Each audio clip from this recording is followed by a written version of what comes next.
Bonjour à vous chers téléspectateurs et bienvenue dans cette nouvelle vidéo. Avant de commencer, j'aimerais d'abord vous informer que cette vidéo est un projet scolaire basé sur une recherche faite par les élèves de Monseigneur Richard. Aussi, étant donné que nous allons parler de sujets plus ou moins complexes, des fiches telles que celle-ci apparaîtront au fur et à mesure de la vidéo. Maintenant que cela est dit, bon visionnage.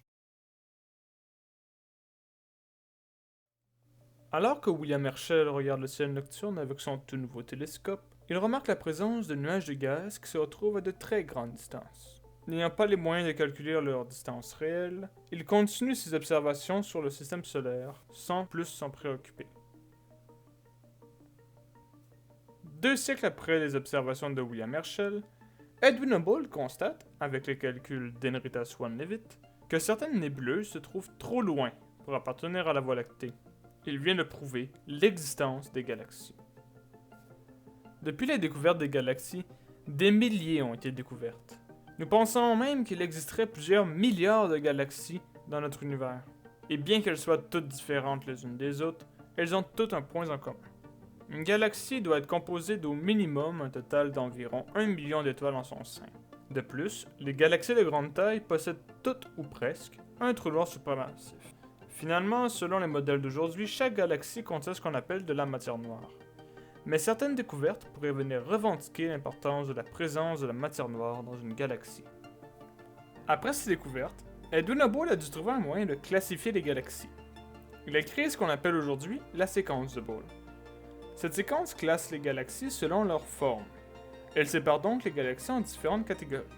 Les galaxies irrégulières, les galaxies spiralées, les galaxies lenticulaires et les galaxies elliptiques. Chaque type est désigné par une ou plusieurs lettres. En plus de classifier les galaxies, la séquence de Hubble nous permet de voir l'évolution de ces dernières au cours du temps. La première catégorie est celle des galaxies irrégulières. Ces dernières ont été les premières galaxies à être apparues dans l'univers, étant donné leur manque de structure ordonnée. À force d'accumuler de la matière, la grande majorité a fini par évoluer en galaxies spirales. La minorité restante forme aujourd'hui près de 10% des galaxies de notre univers. Mais si les galaxies irrégulières sont le premier stade dans l'évolution d'une galaxie, pourquoi sont-elles mises à part dans la séquence de Hubble? La réponse à cette question est plutôt simple, et complexe à la fois. N'importe quelle galaxie peut devenir irrégulière. En effet, il suffit d'une collision un peu trop brutale, d'un voisinage un peu trop actif ou d'une trop grande activité interne pour transformer une galaxie en un désordre de poussière et de gaz. Donc, vu que ce ne sont pas toutes les galaxies irrégulières qui peuvent évoluer en galaxies spirales, il a fallu mettre à part toute galaxie abordant des formes irrégulières dans la séquence de Hubble. En deuxième, nous avons les galaxies spirales. Ce sont les galaxies les plus abondantes et les plus lumineuses de l'univers observable. Vous les reconnaîtrez par leurs bras spiralés et leur couleur bleutée, due à la grande quantité d'étoiles massives et très lumineuses. Sur la séquence de Hubble, nous pouvons observer la présence de 2 types de galaxies spirales. Les galaxies spirales dites régulières et les galaxies spirales dites barrées. La seule différence notable entre ces 2 types est la présence ou l'absence de barres au centre de la géante spiralée. L'origine des bras de ces astres reste encore aujourd'hui un sujet plutôt controversé. Une des théories les plus connues est celle de la rotation différentielle, mais il en existe bien d'autres qui mériteraient qu'on leur dédie une vidéo à elles seules. Ensuite, nous avons les lenticulaires. Ces galaxies seraient un intermédiaire entre les galaxies spirales et elliptiques. En effet, elles abordent les caractéristiques des 2 types. Elles sont pauvres en gaz et riches en poussière, comme les elliptiques, et elles ont une forme de disque, comme les galaxies spirales.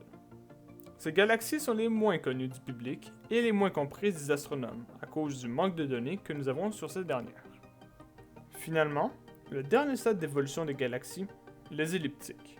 Ces dernières sont reconnaissables par leur absence de détail et leur excentricité, qui est mesurée de E0 pour les plus circulaires à E7 pour les plus elliptiques. Ces 2 caractéristiques peuvent être expliquées par l'orbite aléatoire des étoiles composant ce type de galaxies. On pense qu'elles forment environ 10 à 15% des galaxies de l'univers observable, mais certains astronomes pensent qu'elles seraient beaucoup plus abondantes. En effet, étant donné que ce type de galaxie est très pauvre en gaz, il n'y a quasiment aucune formation d'étoiles. Les étoiles de ces galaxies sont donc vieilles et peu lumineuses. Ce manque de luminosité pourrait empêcher leur détection avec notre technologie actuelle, les rendant ainsi invisibles et nous empêchant de les détecter. Nous voici déjà à la fin de cette courte vidéo. Si jamais vous ne vous sentez pas satisfait ou que vous voulez en savoir plus, notre recherche se trouve dans la description. Si vous avez aimé la vidéo, n'hésitez pas à mettre un pouce bleu et à partager. Dans le cas contraire, nous sommes toujours ouverts à des critiques construites afin de nous améliorer. Sur ce, merci d'avoir regardé la vidéo et portez-vous bien.